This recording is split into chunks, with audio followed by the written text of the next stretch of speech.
Hello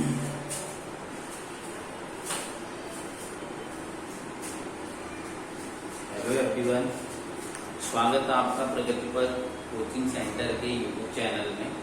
तो हम बात कर रहे थे, मैंने आपको बताया था लास्ट पार्ट में हमने पढ़ा था संविधान निर्माण की प्रक्रिया। इस प्रकार से संविधान का निर्माण हुआ था और संविधान निर्माण में जो भी बैठकें हुई थी, जो भी आपकी प्रक्रियाएं थी, वो सारी हमने अभी तक यहाँ पर पढ़ी। तो इससे आगे का आज हमारा जो पार्ट है, जिस चीज पर आज हम यहाँ पर चर्चा करेंगे, तो सबसे पहले पार्ट में जो हम चर्चा करेंगे वो करेंगे संविधान जो हमारा बना था, उस संविधान निर्माण के लिए जो प्रमुख समितियां यहाँ पर बनी थी, इन समितियों की हम जो है बात करेंगे। संविधान निर्माण हेतु बनी प्रमुख समितियां जो थी, तो इन समितियों की हम आज बात करेंगे। उसके बाद अगला जो हमारा पार्ट होगा वो होगा अंतरिम सरकार जो है, अंतरिम सरकार क्या थी, और फिर होगा आपके भारत का विभाजन जो है। तो इन तीन चीजों को आज हम यहाँ पर पढ़ेंगे। तो सबसे पहले मैं आपसे बात करता हूँ संविधान निर्माण के लिए बनी समितियां। जैसे आप लोगों ने देखा था, इस संविधान निर्माण के लिए एक तो आपकी संविधान सभा बनी हुई थी, लेकिन संविधान सभा के पास बहुत सारे काम यहाँ पर थे। इतना बड़ा संविधान भारत का बन रहा था, तो भारत में जो संविधान सभा थी उसके द्वारा जो है संविधान सभा के सदस्यों की सहायता के लिए कुछ समितियां यहाँ पर बनाई गई थी। जो सबसे महत्वपूर्ण समितियां थी तो संविधान निर्माण के लिए यहाँ पर 13 समितियां बनाई गई थी, और इन 13 समितियों में से सबसे महत्वपूर्ण एक समिति थी जिसका नाम था आपका प्रारूप समिति।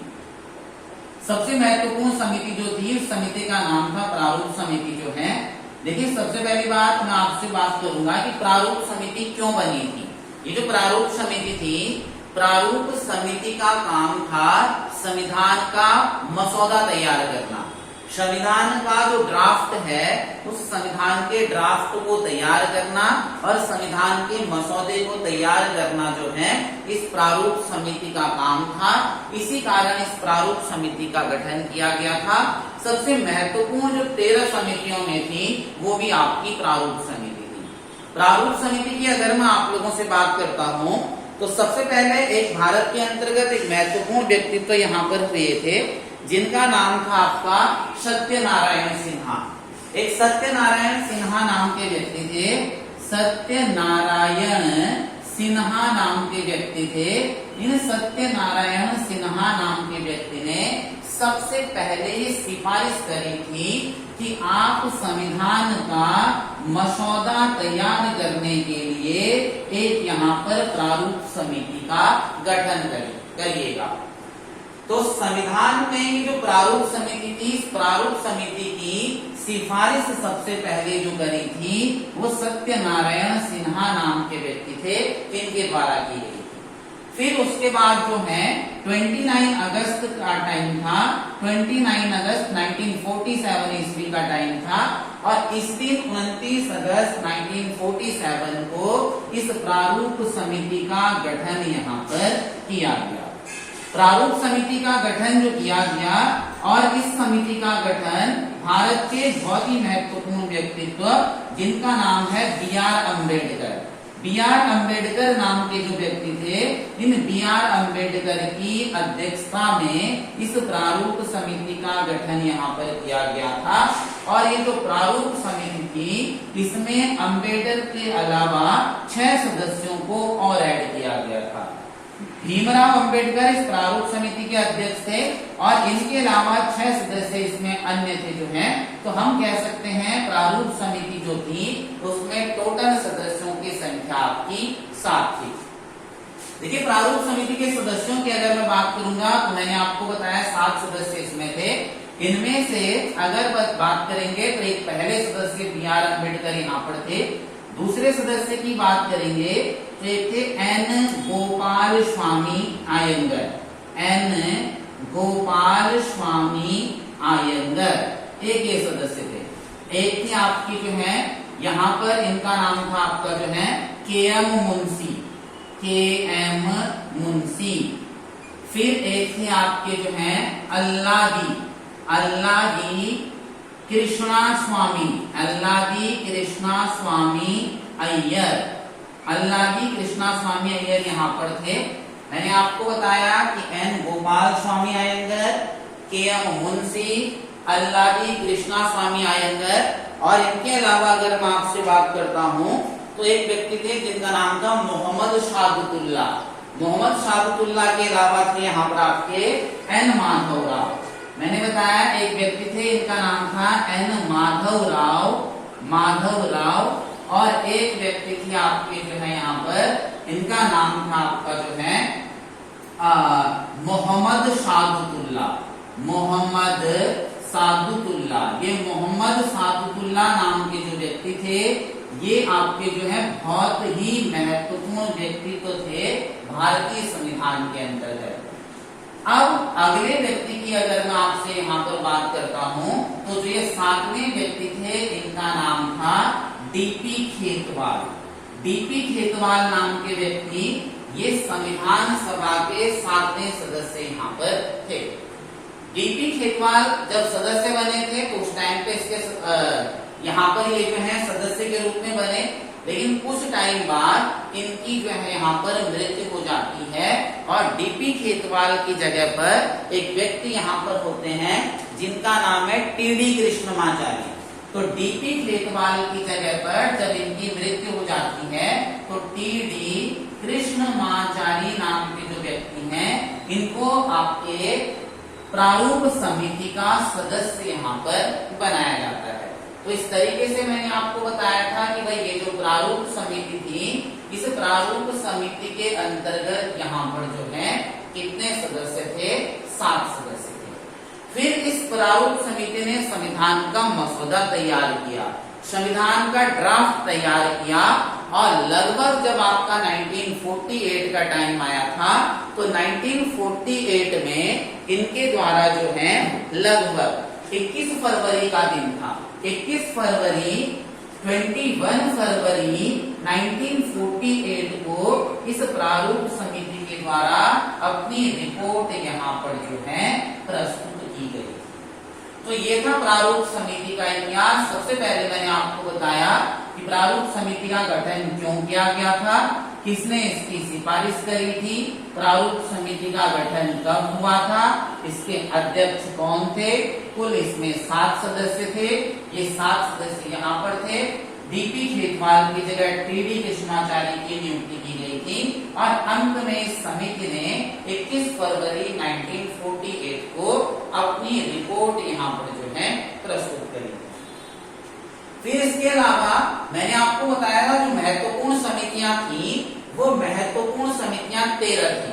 हम सारी समितियों के बारे में नहीं जानेंगे, लेकिन जो मेन समितियां थी उनको हम जरूर यहाँ पर जानेंगे। एक समिति का नाम था आपका जो है, एक समिति का नाम था संघ संविधान समिति। संघ संविधान समिति, ये जो संघ संविधान समिति थी, और संघ नाम जिन समितियों के आगे यहाँ पर जुड़ता है, वो सारी समितियां जो हैं उनकी अध्यक्षता जेएल नेहरू के द्वारा यहाँ पर जो है की गई थी। तो जैसे मैंने आपको बताया था, एक समिति का नाम था आपका जो है संघ संविधान समिति। इसके अलावा एक समिति थी, उस समिति का नाम था आपका संघ शक्ति समिति जो है।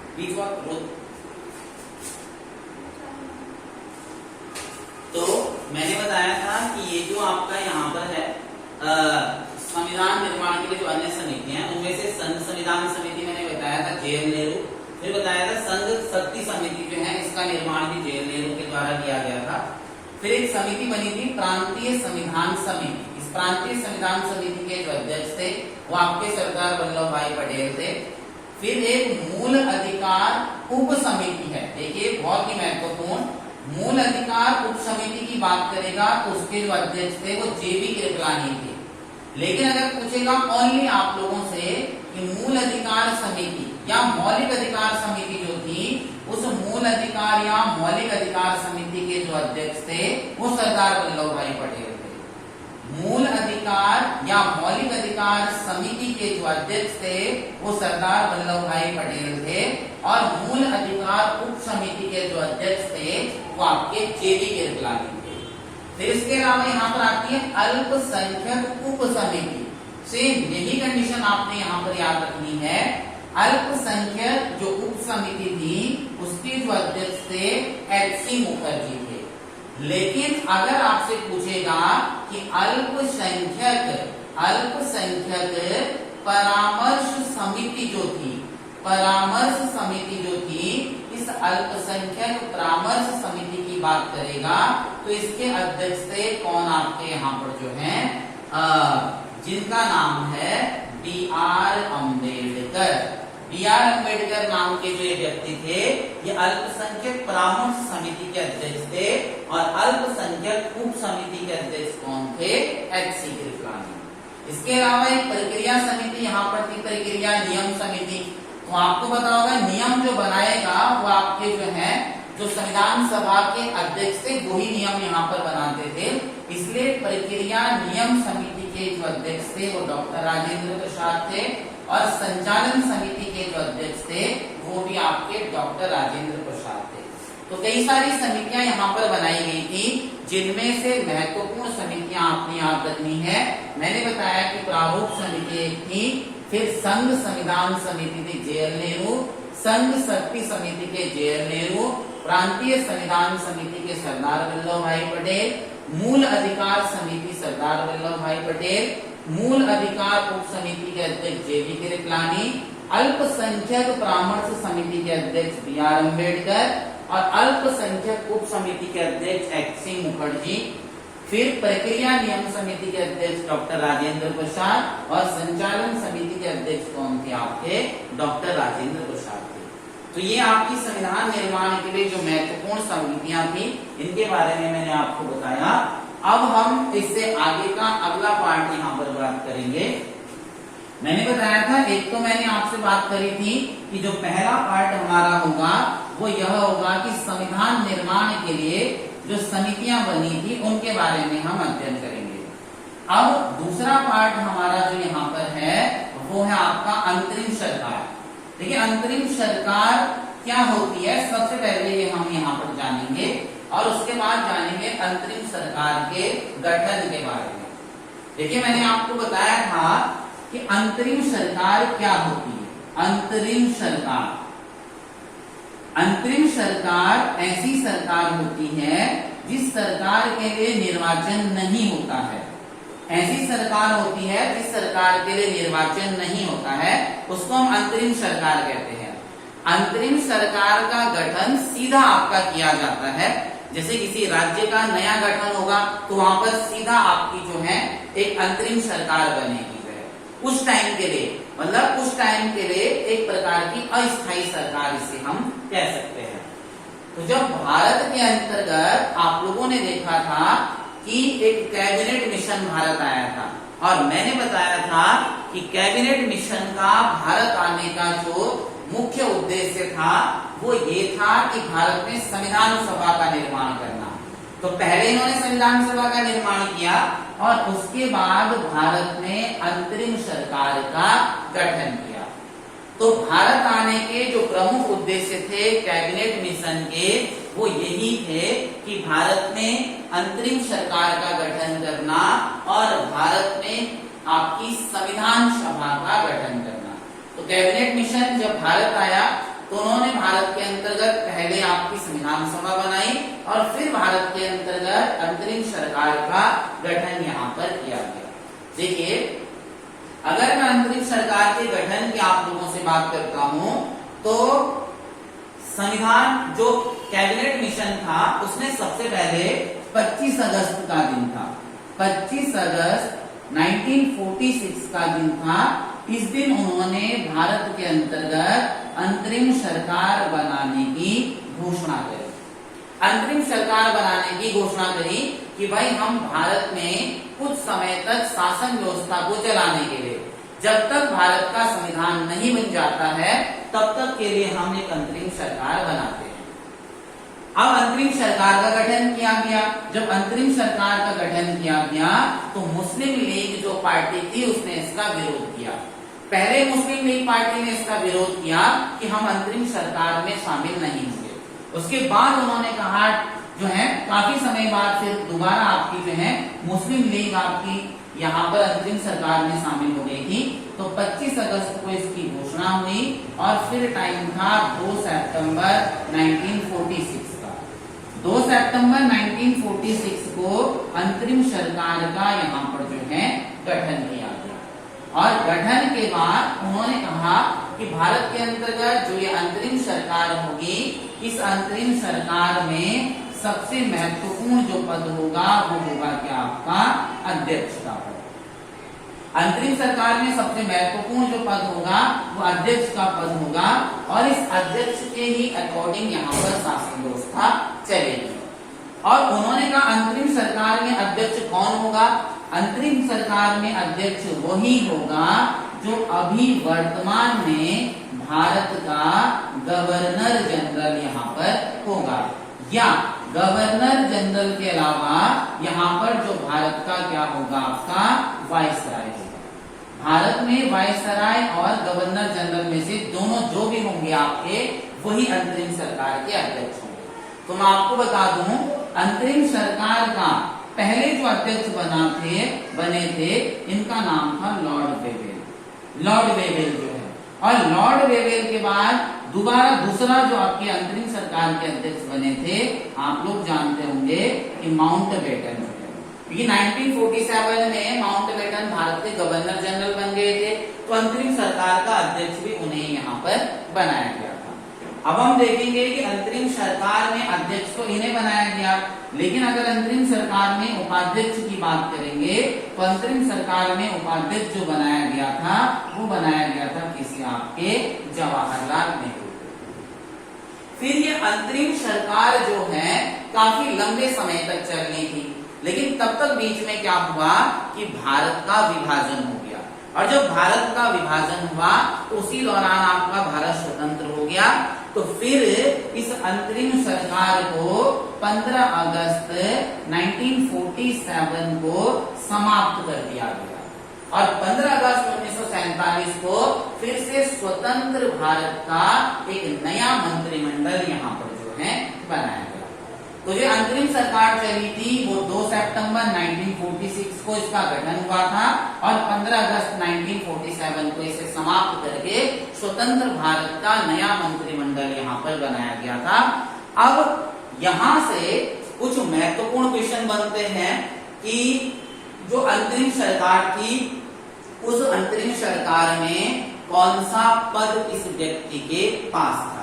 तो ये भी आपको एक महत्वपूर्ण यहाँ पर है, आपने जरूर अंतरिम सरकार का मंत्रिमंडल यहाँ पर जो है याद रखना है। तो इस प्रकार से था ये आपकी जो है अंतरिम सरकार का मंत्रिमंडल। अंतरिम सरकार में जैसे कि मैंने बताया कि अध्यक्ष आपके जो है गवर्नर जनरल या वायसराय होता था, उपाध्यक्ष जो बनाया गया था जवाहरलाल नेहरू को बनाया गया था, और ये जो जवाहरलाल नेहरू थे उपाध्यक्ष के साथ साथ विदेश मंत्री यहाँ पर बने थे। इसके अलावा गृह मंत्री जो थे वो सरदार वल्लभ भाई पटेल बने थे, रक्षा मंत्री बलदेव सिंह आर्य यहाँ पर बने थे, कृषि मंत्री डॉक्टर राजेंद्र प्रसाद को बनाया गया था, शिक्षा मंत्री चक्रवर्ती राजगोपालाचारी को बनाया गया था, वित्त मंत्री जो थे वो लियाकत अली खान थे, लियाकत अली खान वित्त मंत्री यहाँ पर बने थे, स्वास्थ्य मंत्री गजानतर अली खान को यहाँ पर बनाया गया था, श्रम मंत्री बाबू जगजीवन राम थे, कानून मंत्री जोगेंद्र नाथ टंडन नाम के व्यक्ति को बनाया गया था, रेल मंत्री अरुणा आशफ अली को बनाया गया था, और उद्योग मंत्री आई चुंद्रीगर नाम के व्यक्ति थे, इन्हें बनाया गया, और संचार मंत्री थे अबुल खान नखर। तो इस तरीके से ये आपका अंतरिम सरकार का एक मंत्रिमंडल था। अंतरिम सरकार में सारे पद आपके इतने महत्वपूर्ण नहीं है, लेकिन जरूर जो महत्वपूर्ण ऐसे गृह मंत्री है, रक्षा मंत्री है, शिक्षा मंत्री कई बार एग्जाम में पूछा जा चुका है कि गृह मंत्री अंतरिम सरकार में शिक्षा मंत्री चक्रवर्ती राजगोपालाचारी, और जो आपका स्वतंत्र भारत के पहले थे आपने नाम सुना होगा कि जो है अबुल कलाम आजाद स्वतंत्र भारत के पहले शिक्षा मंत्री थे। तो ये जरूर आपने याद रखना है, वित्त मंत्री जरूर आप लोगों ने याद रखना है यहाँ पर, और रेल मंत्री। इसके साथ साथ आप देख रहे होंगे कि ये जो मंत्रिमंडल है अब इस मंत्रिमंडल में कुछ मुस्लिम लीग के सदस्य भी शामिल हो गए थे। देखिए क्या हुआ, पहले मुस्लिम लीग के द्वारा इसका विरोध किया गया, लेकिन मुस्लिम लीग को जब आपकी संविधान सभा और कैबिनेट मिशन के सदस्यों के द्वारा उनके साथ एक समझौता किया गया, तो उसके बाद 26 अक्टूबर 1946 को ये मुस्लिम लीग भी आपकी अंतरिम सरकार में शामिल हो गई थी। और फिर मुस्लिम लीग के 6 सदस्यों को यहाँ पर मंत्रिमंडल में शामिल किया गया था। अगर मैं उन 6 सदस्यों की आपसे बात करूंगा तो एक लियाकत अली खां थे जो आपके मुस्लिम लीग पार्टी से थे, एक आपके गजानंदर अली खां थे जो मुस्लिम लीग पार्टी से थे, एक आपके जोगेंद्र नाथ टंडन नाम के व्यक्ति थे जो कानून मंत्री थे, वो भी मुस्लिम लीग पार्टी थे से, और अरुणा आशफ अली आपकी मुस्लिम लीग पार्टी से थे। इसके अलावा आई चुंदरीगर जो हैं, और आई चुंदरीगर के अलावा अबुल खान नखर, ये 6 सदस्य थे जिनको मुस्लिम लीग पार्टी से आपकी अंतरिम सरकार में शामिल किया गया था। तो ये आपकी अंतरिम सरकार है। मैंने बताया अंतरिम सरकार की घोषणा के बाद इसमें आपका जो है मुस्लिम लीग कब शामिल हुई, इसका गठन आपका 2 सितंबर 1946 को किया गया। इसका अध्यक्ष गवर्नर जनरल या वाइसराय थे, तो पहले इसके अध्यक्ष वेवेल थे, उसके बाद माउंटबेटन बने थे, उपाध्यक्ष जेएल नेहरू थे, और उपाध्यक्ष के साथ साथ इन्हें आपका विदेश मंत्री भी बनाया गया था, और स्वतंत्रता के बाद इस अंतरिम सरकार को समाप्त कर दिया गया था। तो ये तो था आपकी अंतरिम सरकार, और अंतरिम सरकार के बाद अगला जो हमारा यहाँ पर पार्ट है वो है भारत का विभाजन। देखिए भारत के विभाजन की अगर मैं आप लोगों से बात करता हूं तो भारत का विभाजन भी एक बहुत ही महत्वपूर्ण पार्ट है संविधान निर्माण की प्रक्रिया का। इस भारत के विभाजन की अगर मैं आप लोगों से बात करता हूं तो देखिए आप लोगों ने देखा होगा कि जब भारत स्वतंत्र हो रहा था तो उसी दौरान स्वतंत्रता के ही दौरान ही स्वतंत्रता आंदोलन जब चल रहा था तो उसी दौरान भारत के विभाजन की मांगे हो रही थी।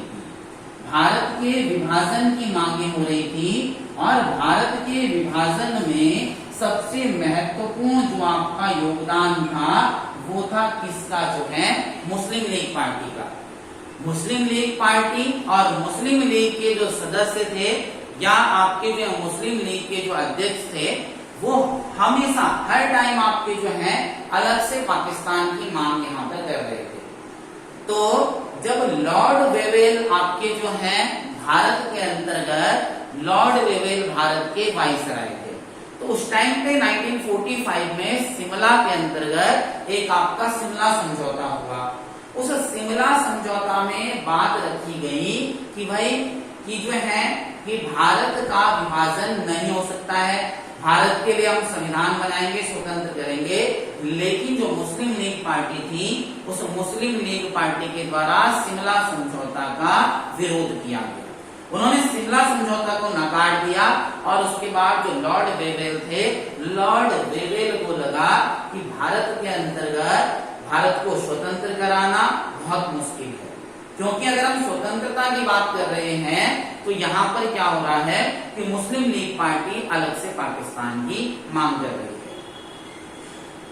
जो आपके लॉर्ड वेवेल थे ब्रिटेन जाते हैं, ब्रिटेन के प्रधानमंत्री क्लीमेंट एटली से बात करते हैं, क्लीमेंट एटली को सारी कहानियां यहाँ पर सुनाते हैं, और लॉर्ड वेवेल कहते हैं भारत की स्थिति बहुत ही ज्यादा खराब है, भारत को स्वतंत्र करवाना बहुत मुश्किल है।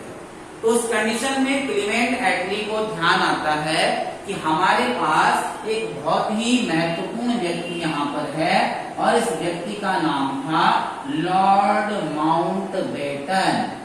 हमारे पास क्लीमेंट एटली के माइंड में बात आते हैं कि हमारे पास एक बहुत ही महत्वपूर्ण व्यक्तित्व है जिसका नाम है लॉर्ड माउंटबेटन। ये लॉर्ड माउंटबेटन एक ब्रिटेन के अंतर्गत एक बहुत ही महत्वपूर्ण व्यक्ति था, और जिसके पास बहुत ही महत्वपूर्ण पद हुआ करता था। जब ब्रिटेन सेकेंड वर्ल्ड वॉर लड़ रहा था तो उस सेकेंड वर्ल्ड वॉर में ब्रिटेन की विजय में इस लॉर्ड माउंटबेटन का भी महत्वपूर्ण योगदान था। तो तब जो है एटली को याद आती है लॉर्ड माउंटबेटन को, और वो लॉर्ड माउंटबेटन को बुलाते हैं, और लॉर्ड माउंटबेटन को भारत का 1947 में लॉर्ड माउंटबेटन को भारत का गवर्नर जनरल यहाँ पर जो है बनाया जाता है। जब लॉर्ड माउंटबेटन भारत आते हैं, भारत की कंडीशन देखते हैं और सीधा निर्णय लेते हैं कि जब भारत में आपका जो है मुस्लिम लीग पार्टी हर चीज का विरोध कर रही है, तो हम क्या करेंगे, सीधा आपके भारत का जो है विभाजन कर देते हैं।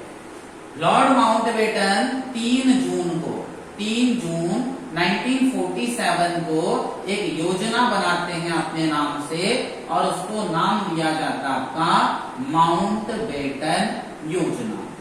माउंटबेटन योजना एक बनाते हैं, प्लान तैयार करते हैं, और इस माउंटबेटन में वो खुद, इस माउंटबेटन योजना के वो खुद अध्यक्ष होते हैं।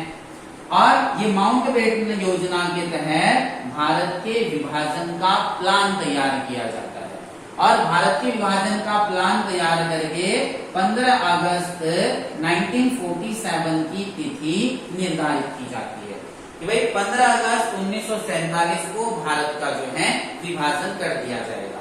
सारा प्रारूप इस योजना के तहत तैयार किया जाता है कि कैसा भारत का विभाजन होगा, किस प्रकार से भारत का विभाजन होगा। और उसके बाद भारत के अंतर्गत 4 जुलाई 1947 को ब्रिटिश संसद में, ब्रिटिश जो संसद थी, उस ब्रिटिश संसद में एक भारतीय स्वतंत्रता अधिनियम पारित किया जाता है। 4 जुलाई 1947 को भारत को स्वतंत्र करवाने के लिए ब्रिटिश संसद में भारतीय स्वतंत्रता अधिनियम प्रस्तुत किया जाता है, और ये अधिनियम जब क्लीमेंट एटली के पास जाता है, क्लीमेंट एटली को जो है और उनका मंत्रिमंडल इस अधिनियम की शर्तों को यहाँ पर पढ़ता है, और बहुत ही जल्दी लगभग आपका जो है 18 जुलाई 1947 को इस पर अपनी प्रतिक्रिया देते हुए इस अधिनियम को क्या कर देता है, पारित कर देता है। इस अधिनियम के तहत बहुत सारी शर्तें यहाँ पर रखी गई थी। ये शर्तें उसमें से थी कि जब तक आपके भारत और पाकिस्तान का संविधान लागू नहीं हो जाता है, तब तक और भारत और पाकिस्तान का शासन जो है वो गवर्नर जनरल ही चलाएंगे। दोनों देशों के लिए तब तक एक गवर्नर जनरल की नियुक्ति की जाएगी। अंग्रेज 1948 तक भारत को पूर्ण रूप से छोड़ दिए जाएंगे, और भारत में आपका जो है स्वतंत्रता के बाद एक अलग से स्वतंत्र सरकार का गठन किया जाएगा। तो इस तरीके से कई सारी शर्तें यहाँ पर जो है रखी गई। अब क्या हुआ कि जब भारत स्वतंत्रता अधिनियम ब्रिटिश संसद में पारित हो जाता है, तो 15 अगस्त 1947 को आपके भारत का विभाजन हो जाता है। आपने देखा होगा कि कुछ लोग कहते हैं कि 14 अगस्त 1947 को विभाजन हुआ था। 14 अगस्त 1947 की मध्य रात्रि को विभाजन हुआ था। मध्य रात्रि के संबंध में अलग अलग इतिहासकारों के अलग अलग मत हैं, अलग अलग राजनीति के अलग अलग तरीके से बताते हैं। लेकिन अगर 14 अगस्त 1947 की मध्य रात्रि की बात करेंगे, तो उन्होंने कहा माउंटबेटन जो है वो दोनों देशों का स्वतंत्रता दिवस देखना चाहते थे कि भाई 14 अगस्त को मैं आपका जो है क्या करूंगा, पाकिस्तान के अंतर्गत स्वतंत्रता दिवस देखूंगा, और 15 अगस्त जो होगा 1947 को, उस दिन हम भारत का स्वतंत्रता दिवस देखेंगे। तो दोनों देशों के लिए किसी कारण विभाजन जो किया गया वो 14 अगस्त को किया गया, और 14 अगस्त की मध्य रात्रि को किया गया, और पाकिस्तान का जो स्वतंत्रता दिवस मनाया गया वो 14 अगस्त को, और भारत का स्वतंत्रता दिवस जो मनाया गया वो 15 अगस्त को मनाया गया। तो विभाजन से रिलेटेड यहाँ पर आपने जरूर याद रखना है कि जब भारत का विभाजन यहाँ पर हुआ था, तो भारत का विभाजन कौन सी योजना के तहत हुआ था? माउंटबेटन योजना के तहत भारत का विभाजन किस गवर्नर जनरल द्वारा किया गया था? तो माउंटबेटन द्वारा किया गया। अब भारत का विभाजन हुआ, और भारत का विभाजन होने के बाद एक आपका भारत से पाकिस्तान बना और एक आपका भारत बना। जैसे कि भारत स्वतंत्रता अधिनियम 1947 के तहत डिसाइड किया गया था कि भारत में संविधान लागू होने तक एक आपका गवर्नर जनरल का यहाँ पर पद होगा और एक आपका जो है भारत के अंतर्गत प्रधानमंत्री का भी पद होगा। तो स्वतंत्रता के बाद स्वतंत्र भारत के पहले जो आपके गवर्नर जनरल बने थे, इनका नाम था लॉर्ड माउंटबेटन। और भारत के जो पहले प्रधानमंत्री बने थे, आप लोग जानते हो, JL नेहरू, जवाहरलाल नेहरू। इसी तरीके से पाकिस्तान के अंतर्गत पाकिस्तान का जो पहला गवर्नर जनरल बनाया गया था, वो बनाए गए थे कौन आपके? मोहम्मद अली जिन्ना। मोहम्मद अली जिन्ना को पाकिस्तान का पहला गवर्नर जनरल बनाया गया था और पाकिस्तान के पहले प्रधानमंत्री जो बने थे, इनका नाम था आपका लियाकत अली खान। लियाकत अली खान पाकिस्तान के पहले प्रधानमंत्री थे और वहां के पहले गवर्नर जनरल मोहम्मद अली जिन्ना थे। इसके साथ साथ मैंने आपको बताया था इस अधिनियम के तहत निर्धारित कर दिया गया था कि अंग्रेज 1948 में भारत को पूर्ण रूप से छोड़ करके चले जाएंगे। लगभग आपका जून 1948 का टाइम था और उस टाइम पे अंग्रेज भारत को पूर्ण रूप से छोड़ करके चले गए थे। फिर 1948 में 1948 में भारत का जो आपका यहाँ पर गवर्नर जनरल बनाया गया था, वो बनाया गया था किसी आपके चक्रवर्ती राजगोपालाचारी। भारत के जो आपके गवर्नर जनरल थे स्वतंत्र भारत के पहले भारतीय गवर्नर जनरल चक्रवर्ती राजगोपालाचारी बने थे। और इसके साथ साथ यहाँ पर जो है 24 जनवरी 1950 तक चक्रवर्ती राजगोपालाचारी भारत के गवर्नर जनरल रहे थे। तो ये था आज का आपका यहाँ पर जो है टॉपिक, संविधान निर्माण का पार्ट 3। इसके अंतर्गत हमने देखा था संविधान निर्माण के समितियां, अंतरिम सरकार और आपके भारत का विभाजन। Okay, thank you.